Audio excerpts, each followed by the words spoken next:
नमस्कार दोस्तों, स्वागत है आप सभी का आपके अपने YouTube channel online study DK में। और आज हम देखने वाले हैं सीटेट एग्जाम जनवरी 2024 के लिए आने वाली हमारी सीटेट एग्जाम, जिसमें गणित शिक्षण शास्त्र जो कि गणित पेडागोजी के क्वेश्चन पूछे जाते हैं। और उस क्वेश्चनों में दो ऐसे हमारे महत्वपूर्ण टॉपिक हैं जिनसे 4-5 प्रश्न आपको हर दिन देखने को मिलते हैं। तो पहले तो वैसे ऑनलाइन होती थी, पर अब ऑफलाइन एग्जाम है। तो अब आपको जो भी एक सेट मिलेगा, जो भी सेट रहेगा आपका, उसमें 3 से लेकर 5 प्रश्न इसके देखने को मिल जाते हैं। तो आज के हमारे सारे ही प्रश्न जो रहेंगे वो इन्हीं दोनों टॉपिक को हमने कवर इसमें किया है, जहां पर हम एनसीएफ 2005 और एनईपी 2020 इससे संबंधित जो प्रश्न बार बार अक्सर पूछे जाते हैं और किस प्रकार के प्रश्न देखने को मिलते हैं, वो सब कुछ इस वीडियो में हम डिस्कस करने वाले हैं। तो चलिए और बढ़ते हैं आगे इन प्रश्नों की ओर। देखते हैं आज के हमारे जो एनसीएफ 2005 एनईपी 2020 जो कि मैथ्स पेडागोजी से लिए गए हैं। और दोस्तों, ऐसे ही प्रश्नों के लिए यदि आप अपने प्रैक्टिस सेट लगाना चाहते हैं और सीटेट का महत्वपूर्ण कंटेंट प्राप्त करना चाहते हैं, तो आप अपनी ऐप ऑनलाइन स्टडी डीके को भी प्ले स्टोर से डाउनलोड कर सकते हैं, जिसका लिंक आपको वीडियो के डिस्क्रिप्शन में मिल जाएगा। तो आइए स्टार्ट करते हैं आज के हमारे महत्वपूर्ण प्रश्न। पहले प्रश्न की बात करते हैं तो राष्ट्रीय पाठ्यचर्या रूपरेखा 2005 के अनुसार प्राथमिक स्कूली गणित को होना चाहिए। तो देखिए, एनसीएफ 2005 के अनुसार जो प्राथमिक स्कूली गणित होता है, कक्षा 5 तक के बच्चों के लिए जो गणित होना चाहिए वो किस प्रकार का होना चाहिए। तो यहाँ पर स्मृति अभिमुख, गतिविधि अभिमुख, अभ्यास अभिमुख और मूल्यांकन अभिमुख। तो देखिए, यहाँ पर यदि हम बात करें तो गणित जो होता है, गणित एक की जो प्रकृति होती है वो तार्किक प्रकृति होती है। और इतनी छोटी उम्र के बच्चों को गणित जो है इतनी जल्दी समझ नहीं आता है। तो इस प्रकार से प्राथमिक स्कूली गणित का जो प्रकार होना चाहिए वो यहाँ पर गतिविधि अभिमुख होना चाहिए। गतिविधि के माध्यम से वहां पर उनको गणित की शिक्षा देना चाहिए। और ऐसा ही पाठ्यक्रम जो हम एनसीईआरटी की बुक में देखते हैं वो हमें देखने को मिलता है। चलिए, तो बी विकल्प इसमें हमारा उत्तर हो जाएगा। अगले प्रश्न की बात करें तो अगला प्रश्न आता है, राष्ट्रीय पाठ्यचर्या रूपरेखा 2005 के अनुसार प्राथमिक स्तर के गणित को पाठ्यक्रम को रिक्त स्थान पर सबसे कम केंद्रित होना चाहिए। तो जिस पर सबसे कम केंद्रित होना चाहिए वो यहाँ पर क्या होगा, प्रासंगिक गणितीय शब्दावली के विकास, दीर्घ स्थान संबंधी समझ के विकास, प्रतिमानों प्रतिरूपों की पहचान, समस्याओं को हल करने के लिए मानक कलन विधियों का उपयोग। तो यहाँ पर हम प्राथमिक स्तर की बात कर रहे हैं और इसमें जो समस्याओं को हल करने के लिए मानक कलन विधियां, उनके उपयोग पर सबसे कम केंद्रित होना चाहिए। अब इसकी पहले वाले प्रश्न में बात की कि जो प्राथमिक स्तर का गणित है वो गतिविधि बेस्ड होना चाहिए, वहां पर एक्टिविटी बेस्ड होना चाहिए। तो वहीं पर हमारा उत्तर इसमें बन जाएगा ऑप्शन नंबर डी। इस पर यह सबसे कम केंद्रित होना चाहिए। आगे चलते हैं अगले प्रश्न पर। अगला प्रश्न है, निम्नलिखित में से कौन सा स्कूलों की पाठ्यचर्या व शिक्षा शास्त्र के लिए राष्ट्रीय शिक्षा नीति एनईपी 2020 की प्रस्तावना का निरूपण यहाँ पर करता है।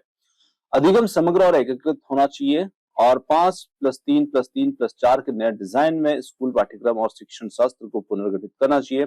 और 5-3-3+3 के नए डिजाइन में स्कूल पाठ्यक्रम और शिक्षण शास्त्र को पुनर्गठित करना। और डी आता है, फाउंडेशनल स्टेज में औपचारिक पाठ्य पुस्तकों से अधिगम को सम्मिलित होना चाहिए। अब इसके लिए यदि विकल्प को हम देखें तो यहाँ पर इस प्रश्न के लिए हमारा जो उत्तर बनेगा वो इसमें बनता है ए, सी, ए, बी और बी, डी या फिर सी, डी। तो उत्तर बनेगा ए और बी। अब ए और बी को आप देखते हैं तो ए बी यहाँ पर क्या है, अधिगम समग्र और एकीकृत होना चाहिए और 5+3+3+4 के नए डिजाइन में स्कूल पाठ्यक्रम और शिक्षण शास्त्र को पुनर्गठित करना। ये दोनों यहाँ पर एनईपी 2020 की प्रस्तावना का निरूपण यहाँ पर करते हैं। अगले प्रश्न पर चलते हैं। अगला प्रश्न है, राष्ट्रीय पाठ्यचर्या रूपरेखा 2005 के अनुसार विविध संस्कृतियों में पटरी विक्रेताओं और आम लोगों के द्वारा उपयोग किए जाने वाले गणित को प्राइमरी कक्षा के गणित पाठ्यक्रम में शामिल किए जाने हेतु निम्नलिखित में से कौन सा कथन सत्य नहीं है। तो हम प्राइमरी कक्षाओं का जो गणित देखते हैं तो उसमें बहुत सारे ऐसे पाठ जो गणित के अंदर देखने को मिलते हैं जो हमारे दैनिक जीवन से जुड़े हुए होते हैं, जहां पर जैसे कबाड़ी वाला पाठ है, जहां पर किस प्रकार से कोई भी काम हम करते हैं तो गणित का उपयोग उसमें किस प्रकार से होता है। तो ऐसे बहुत सारे पाठ उसमें देखने को मिल जाते हैं जो व्यावहारिक गणित पर हमारे आधारित होते हैं। तो यहाँ पर हमें उस कथन को चुनना है जो कथन यहाँ पर सत्य नहीं है, ये हमें इसमें ध्यान रखना है। और इसके लिए यदि हम देखें तो इसमें जो नेगेटिव बात करेगा वही विकल्प हमारा इसमें उत्तर होगा। औपचारिक गणित और पटरी विक्रेताओं तथा आम लोगों के द्वारा गणित प्रयोग किए जाने वाले गणित में कोई संबंध नहीं है। और इसी के साथ में यदि देखिए जो संबंध नहीं है तो आम लोगों के द्वारा प्रयोग किए जाने वाले गणित में कोई संबंध नहीं है, तो यही कथन जो है सत्य नहीं है, क्योंकि ये थोड़ी सी गलत बात कर रहा है। और इस कथन में हम देखें तो औपचारिक गणित और पटरी विक्रेताओं तथा आम लोगों के द्वारा जो गणित प्रयोग किया जाता है उसका निश्चित रूप से संबंध होता है, क्योंकि वही हमारा व्यवहारिक गणित होता है जो हमारे दैनिक क्रियाकलाप, दैनिक जीवन की चीजों से जुड़ा होता है। तो ऑप्शन ए ही यहाँ पर हमारा गलत हो जाएगा। आगे चलते हैं अगले प्रश्न पर। राष्ट्रीय पाठ्यचर्या रूपरेखा 2005 के अनुसार एक गणित शिक्षक से अपेक्षित है। तो एक गणित शिक्षक से क्या अपेक्षित होता है? गणित कक्षा में मेधावी बच्चों को उनके स्तर के अनुकूल चुनौतियां प्रदान करते हुए सभी बच्चों की सहभागिता सुनिश्चित करना, पाठ्य पुस्तक के सभी प्रश्नों को हल करना, प्रश्नों के ड्रिल और अभ्यास में विद्यार्थियों को संलग्न रखते हुए गणित के परिणामों को सुधारना, प्रतियोगित योगात्मक परीक्षाओं के लिए विद्यार्थियों को तैयार करना। तो बिल्कुल विकल्प एक जो होगा हमारा वो इसमें सबसे सही उत्तर होगा, जहां पर कक्षा में मेधावी बच्चे हैं उनको उनके स्तर के अनुकूल चुनौतियां प्रदान की जाए, साथ ही साथ सभी बच्चों की सहभागिता हो उस अधिगम में, ये यहाँ पर एक गणित शिक्षक से अपेक्षित होगा। आगे चलते हैं अगले प्रश्न पर। अगला प्रश्न है राष्ट्रीय रूप पाठ्यचर्या रूपरेखा 2005 के अनुसार निम्नलिखित में से कौन सी बाल केंद्रित गणित कक्षा की विशेषता है? तो यहाँ पर उस विशेषता को ढूंढना है। शिक्षक आयत के क्षेत्रफल पर एक गतिविधि का प्रदर्शन कर रहा है, उस दौरान विद्यार्थी उसे शांति से सुन और देख रहे हैं। दूसरा है शिक्षक कक्षा में विद्यार्थियों के लिए विभिन्न प्रकार की मूर्त सामग्री, हस्त कौशल सामग्री लाता है ताकि वे उनका उपयोग संख्याओं में विभिन्न अन्वेषणों में कर सके। और सी है शिक्षक कक्षा में पहाड़ों का उच्चारण कर रहा है और विद्यार्थी उसका एक स्वर में दोहरा रहे हैं। डी है शिक्षक श्याम पट पर एक आदर्श समस्या हल करता है और विद्यार्थी उस पर आधारित पाठ्यपुस्तक में दिए गए प्रश्न को हल करते हैं। तो देखिए बाल केंद्रित गणित की जो कक्षा की एक विशेषता है, तो बाल केंद्रित कक्षा मतलब बालकों पर जो आधारित कक्षा हमारी होती है, तो वहां पर शिक्षक को कहीं ना कहीं कक्षा में विभिन्न प्रकार के विद्यार्थियों के लिए विभिन्न प्रकार की मूर्त सामग्री और हस्त कौशल सामग्री लाना, ताकि वो इनका उपयोग यहाँ पर विभिन्न प्रकार के अन्वेषणों या चीजों को समझने में कर सके। तो ऑप्शन बी यहाँ पर उत्तर होगा। आगे चलते हैं राष्ट्रीय शिक्षा नीति एनईपी 2020 के अनुसार निम्नलिखित में से कौन सी सीखने अधिगम के लिए एक अत्यावश्यक और अनिवार्य पूर्वापेक्षा यहाँ पर रहेगी? खेल और शारीरिक स्वास्थ्य, बुनियादी साक्षरता एवं संख्या ज्ञान और गणन कौशल विकसित करना, सभी के लिए शिक्षा। तो यहाँ पर बुनियादी साक्षरता एवं संख्या ज्ञान यही हमारा इसमें उत्तर होगा। ऑप्शन नंबर 20 में उत्तर होगा। राष्ट्रीय पाठ्यचर्या रूपरेखा 2005 के अनुसार निम्नलिखित में से कौन सा गणित शिक्षा का मुख्य लक्ष्य है? तो यहाँ पर लक्ष्य की बात की जाए, अधिगमकर्ताओं में संख्यात्मक कौशल का विकास करना, देश के लिए रोजगार योग्य वयस्कों का सृजन करना, गणित कक्षा में प्रत्येक बच्चे को पाठ्यपुस्तक में दी गई समस्या हल करने के लिए कहना, और डी है बच्चों की विचार प्रक्रियाओं का गणितीकरण करना। तो ऑप्शन जो डी होगा, बच्चे की विचार प्रक्रियाओं का गणितीकरण करना, यही हमारा इसमें उत्तर होगा। आगे चलते हैं अगले प्रश्न पर। राष्ट्रीय पाठ्यचर्या रूपरेखा 2005 के अनुसार प्राथमिक स्तर की गणित की कक्षा में परिचर्चा रक्त स्थान होनी चाहिए। तो यहाँ पर परिचर्चा किस प्रकार से होना चाहिए? प्रगति में उपदेशात्मक, केवल कक्षा में सीखी हुई गणितीय अवधारणाओं पर आधारित, संदर्भात्मक एवं बच्चों के जीवनों के अनुभवों पर आधारित, या फिर गणित की पाठ्यपुस्तक में दी गई समस्याओं के समाधान पर केंद्रित। तो देखिए राष्ट्रीय रूपरेखा 2005 जो है, इसके अनुसार प्राथमिक स्तर की गणित की कक्षा में परिचर्चा जो है वो बच्चों के संदर्भात्मक, उनके जीवनों के अनुभवों पर आधारित होना चाहिए, और इसके लिए विकल्प सी इसमें उत्तर होगा। आगे चलते हैं। राष्ट्रीय शिक्षा नीति एनईपी 2020 के अंतर्गत भारतीय शिक्षा मंत्रालय द्वारा निपुण भारत योजना की शुरुआत की गई थी, जो प्रत्येक छात्र में आधारभूत संख्यात्मक एवं साक्षरता को सुनिश्चित करती है। निपुण भारत का पूरा नाम यहाँ पर क्या होगा? तो यहाँ पर इसका पूरा नाम देखें तो थोड़े से विकल्प बड़े बड़े हमारे, तो हम सीधे उत्तर को यहाँ पर देख लेते हैं। निपुण भारत का जो पूरा नाम होगा वो होगा national initiative for proficiency in reading with understanding and numeracy. Option number जो ए होगा वही हमारा इसमें बन जाएगा उत्तर। आगे चलते हैं अगले प्रश्न पर। राष्ट्रीय पाठ्यचर्या रूपरेखा 2005 के अनुसार प्राथमिक स्तर के बच्चों में गणित के प्रति रुचि एक सकारात्मक दृष्टिकोण का विकास करने का सबसे उपयुक्त मार्ग है। अब इसमें यदि हम देखें तो गणित के अधिगम महत्व संज्ञानात्मक कौशल में वृद्धि के लिए अवसर प्रदान करना, गणित एवं बच्चों के जीवन के अनुभव में गणितीय खेलों, पहेलियों और कहानियों का उपयोग कर संबंध बनाना और अभिक्षमता स्केल का उपयोग कर बच्चों का परिणाम जानना और उपचारिक विधियां प्रदान करना। और डी है दैनिक जीवन में गणित के महत्व पर विशेषज्ञों के द्वारा सत्रों का निरंतर आयोजन करना। तो यहाँ पर यदि हम देखें तो गणित के प्रति रुचि और एक सकारात्मक दृष्टिकोण का विकास करने का सबसे उपयुक्त मार्ग यहाँ पर क्या होगा, वो होगा गणित एवं बच्चों के जीवन के अनुभव में गणितीय खेलों, पहेलियों और कहानियों का उपयोग करके संबंध बनाना। राष्ट्रीय पाठ्यचर्या रूपरेखा 2005 के अनुसार गणित की प्राथमिक स्तर की पाठ्य पुस्तकों में रिक्त स्थान जरूर होनी चाहिए। क्या जरूर होना चाहिए? तो अभी हमने बात की कि गणित जो है वो खेल, कहानी, क्रियाकलाप आदि पर आधारित होना चाहिए। तो बिल्कुल यहाँ पर गणितीय कहानियां, खेल, क्रियाकलाप जो उनके दैनिक जीवन से पर आधारित हो, उनके दैनिक जीवन के अनुभवों पर आधारित हो, इस प्रकार से ये चीजें इनमें होना चाहिए। तो इसके लिए विकल्प बी इसमें उत्तर होगा। आगे बढ़ते हैं अगले प्रश्न पर। राष्ट्रीय पाठ्यचर्या रूपरेखा 2005 के अनुसार प्राथमिक स्तर के गणित का शिक्षण एवं अधिगम केंद्रित होना चाहिए। तो बहुत सारे प्रश्न हम देखें, इस प्रकार के प्रश्न हमको देखने को मिलते हैं जहां पर शब्दावली के अधिगम पर, कलन विधि को कंठस्थ करने, गतिविधि के माध्यम से गणितीय परिवेक्षणों पर, प्रश्नों को हल करने के गहन अभ्यास पर। तो प्राथमिक स्तर का हमारा जो गणित है वो गतिविधियों के माध्यम से ही होना चाहिए। विकल्प सी बन जाएगा यहाँ पर उत्तर। आगे चलते हैं। राष्ट्रीय पाठ्यचर्या रूपरेखा 2005 के अनुसार यह कथन अनुमान एवं सन्निकटन कौशल के विकास में स्कूली गणित एक सार्थक भूमिका निभा सकता है, सत्य नहीं है, क्योंकि गणित एक ऐसा विषय है जिसमें सटीक उत्तरों की आवश्यकता होती है। या फिर आगे देखें, सत्य है क्योंकि विद्यार्थी के लिए कई सूत्र और कलन विधियों को याद करना कठिन है और वे उत्तरों का सरलीकरण कर सकते हैं।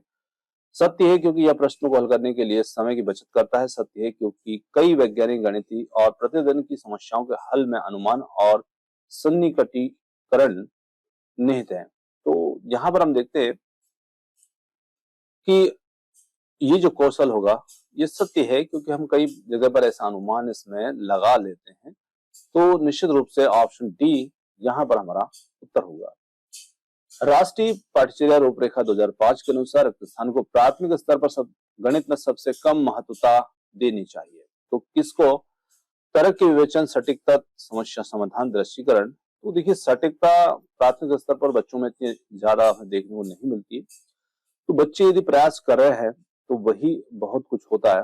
यदि बच्चे धीरे धीरे प्रयास करेंगे तो जैसे जैसे उनकी समझ बढ़ेगी, सटीकता अपने आप उनके अंदर आ जाएगी। ऑप्शन बी यहाँ पर उत्तर होगा। राष्ट्रीय पाठ्यचर्या रूपरेखा 2005 के अनुसार निम्नलिखित में से कौन सा गणितीय कौशल दृश्य अधिगम में आवस्थित नहीं है? आंकड़ों का प्रस्तन, निरूपण, दृश्यीकरण या निगमनात्मक विवेचन। तो यहां पर हो जाता है निगमनात्मक विवेचन, ऑप्शन नंबर डी। राष्ट्रीय पाठ्यचर्या रूपरेखा 2005 के अनुसार प्रारंभिक स्तर पर निम्नलिखित में से कौन सा उद्देश्य गणितीय शिक्षा हेतु उच्च उद्देश्य माना गया है? बच्चों में संख्यात्मक कौशल का विकास करना, बच्चों का परिकलन एवं कौशल में दक्ष करना, विचारों की स्पष्टता, तर्कपूर्ण गणितीय चिंतन का विकास। और डी है भविष्य में प्रतियोगात्मक परीक्षाओं हेतु कौशल का निर्माण। ये भविष्य था, यहाँ पर थोड़ा सा मिसप्रिंट हुआ है भविष्य में। तो देखिए यहाँ पर यदि हम देखें उत्तर, तो विचारों की स्पष्टता और तर्कपूर्ण गणितीय चिंतन का विकास करना ये उच्च उद्देश्य माना गया है गणित की शिक्षा के लिए। आगे चलते हैं। राष्ट्रीय पाठ्यचर्या रूपरेखा 2005 के अनुसार निम्नलिखित में से कौन सा क्रियाकलाप एक रचनात्मक कक्षा पर आधारित है? अब हमें यहाँ पर देखना है रचनात्मक कक्षा पर आधारित। शिक्षक श्यामपट्ट पर प्रश्न हल करते हैं और बच्चे उसकी नकल करते हैं। बी है शिक्षक समूह में किए गए क्रियाकलाप का अवलोकन करते हैं और विद्यार्थी को प्रश्न हल करने में सुगमता प्रदान करते हैं। सी है शिक्षक बच्चों को महत्वपूर्ण सूत्र एक चार्ट पेपर पर लिखकर प्रतिदिन उसे पढ़ने के लिए कहते हैं। डी है शिक्षक विद्यार्थी को नियमित रूप से बहुत सारा गृह कार्य प्रदान करते हैं।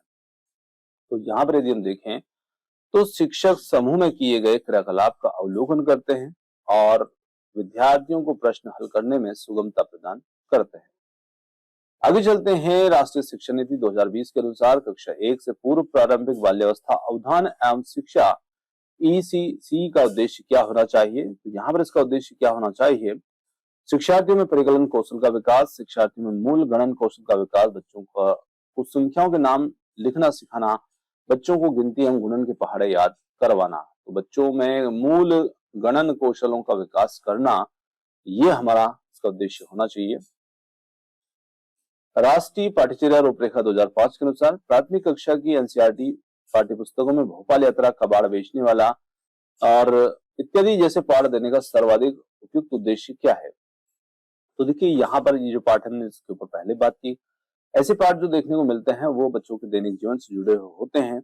तो यहाँ पर गणित कक्षा में अंग्रेजी भाषा अधिगम को समाहित करना, छात्र केंद्रित कक्षा की निरस्ता को तोड़ना, बच्चों के वास्तविक जीवन से गणित को जोड़ना, गणित के साथ साथ पर्यावरण विज्ञान EVS के पाठ्यक्रम को पूरा करना।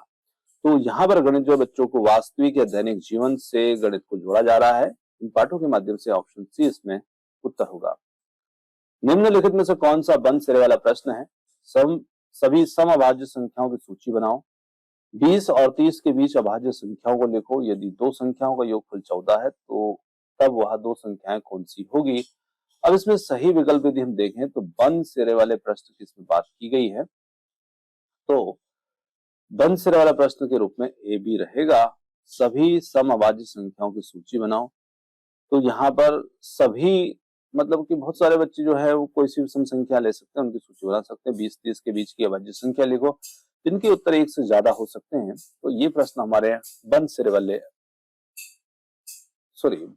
वाले प्रश्न की बात इसमें की गई थी। तो यहाँ पर मतलब इनके उत्तर निश्चित हैं। मैं मुक्त अंत वाले प्रश्न पर चला गया था, उस वजह से मैंने थोड़ा सा गलत बोल दिया। सभी समअभाज्य संख्याओं की सूची बनाओ। जैसे शिक्षक जहां तक संख्या दे सकते हैं कि भाई यहाँ से यहाँ तक की सम संख्याओं की सूची, तो जितनी भी सम संख्याएं यहाँ तक एक निश्चित संख्या तक यदि पूछी जाती है तो उसमें जितनी भी निकलेगी वो ही निकलेगी। और 20-30 की अभाज्य संख्याओं की बात की तो इन दोनों के बीच में जो अभाज्य संख्याएं रहेंगी वो भी निश्चित ही रहेंगी। मतलब यहाँ पर एक अलग उत्तर इसमें नहीं बन पा रहा है। तो ए भी यहाँ पर उत्तर होगा। आगे चलते हैं। राष्ट्रीय पाठ्यचर्या रूपरेखा 2005 के प्रत्युत्तर में CBSE ने सतत एवं समग्र मूल्यांकन को किस वर्ष प्रस्तावित किया? 2005, 2010, 2021, 2016। तो यहाँ पर हमारा उत्तर हो जाता है ऑप्शन नंबर बी 2010। राष्ट्रीय पाठ्यचर्या रूपरेखा 2005 के अनुसार यहाँ पर स्कूली गणित का मूल उद्देश्य है।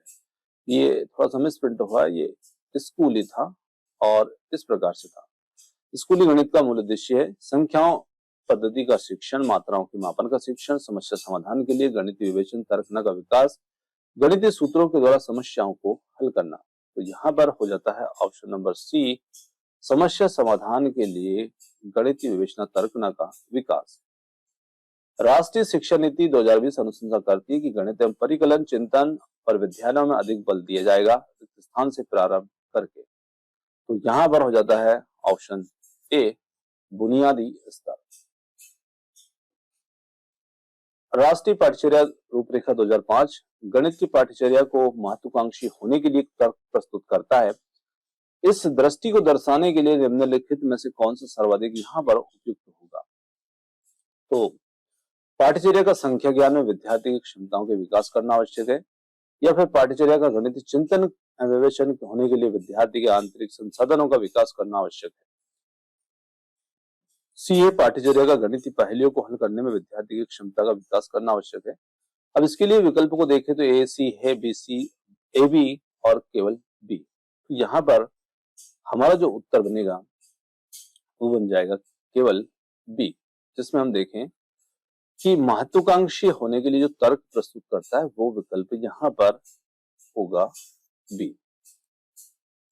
आगे अगले प्रश्न पर चलते हैं। एक बच्चा जो आकृतियों के अपने और विभिन्न आकृतियों के बीच दोनों के गुणों के अंतर संबंधों को स्थापित कर सकता है, वह वेन हेले के ज्यामितीय चिंतन के किस सिद्धांत पर है? तो वो यहाँ पर दृश्यीकरण, अनौपचारिक निगमन, विश्लेषण, निगमन, तर्कना।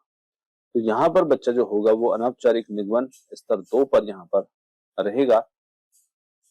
आगे है प्रश्न, प्राथमिक कक्षा की एक शिक्षिका अपने विद्यार्थी में गणितीय तर्कना विवेचना के कौशल के विकास को ध्यान केंद्रित कर रही है। निम्नलिखित में से कौन से कार्य उसकी सबसे उपयुक्त तरीके से सहायता कर सकते हैं? अपनी कक्षा में गणितीय क्रीड़ाओं और पहेलियों का उपयोग करना, अभ्यास के लिए दिए गए एक सूत्र पर आधारित बहुत सारे प्रश्न देना, नियमित कक्षा परीक्षाओं का आयोजन करना, श्याम पट्ट पर पाठ्य पुस्तकों के प्रश्न हल करना। तो यहाँ पर अपनी कक्षा में गणितीय क्रीड़ाओं और पहेलियों का उपयोग करना, यही हमारा इसमें उत्तर होगा। ऑप्शन नंबर ए इस प्रश्न के लिए उत्तर होगा। आगे चलते हैं। एक शिक्षक हस्तकौशल सामग्री जैसे कि ब्लॉक, मार्बल इत्यादि का उपयोग गुणन की अवधारणा को विकसित करने के लिए करता है। इस प्रकार के हस्तकौशल सामग्री का उपयोग शिक्षार्थियों में दुविधा, असमंजस उत्पन्न करता है, औपचारिक कलन विधियों को समझने में बाधा डालता है, छोटे बच्चों को खाली समय देता है, अवधारणात्मक अधिगम में सहायक होता है। तो देखिए, यदि हम बात करें हस्त सामग्री जैसे ब्लॉक, मार्बल इत्यादि का उपयोग गुणन की अवधारणा को विकसित करने के लिए करता है, तो ये बच्चे की अवधारणात्मक अधिगम होगा, उसमें सहायक सिद्ध होगा। ऑप्शन डी यहाँ पर उत्तर होगा। गणित में बच्चों के विवेचन और तार्किक चिंतन योग्यताओं को विकसित करने के लिए निम्नलिखित में से कौन सा यहाँ पर सर्वाधिक उपयुक्त होगा? तो जब बच्चे में हम तार्किक योग्यताओं को विकसित करना चाहते हैं, बच्चे का विवेचन करना चाहते हैं, तो यहाँ पर दंड सिरे वाले प्रश्न, मानक कलन विधि, सूत्र, पहाड़ों को स्मरण करना, खुले सिरे वाले प्रश्नों का उपयोग। तो तार्किक चिंतन विकसित होता है खुले सिरे वाले प्रश्नों के उपयोग से। ऑप्शन नंबर डी यहाँ पर उत्तर होगा। आगे चलते हैं। आकृतियों का शिक्षण करते हुए एक शिक्षिका शहर का मॉडल प्रारूप अपनी कक्षा में लेकर आई, जो ज्यामितीय आकृतियों से निर्मित था।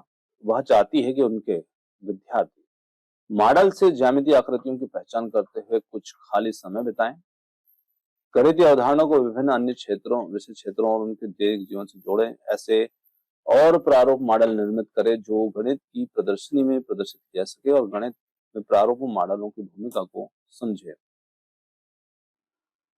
तो यहाँ पर हो जाता है, गणितीय अवधारणाओं को विभिन्न विषयों और क्षेत्रों जो उनके दैनिक जीवन से जोड़े, क्षेत्रों और उनके दैनिक जीवन से जोड़े।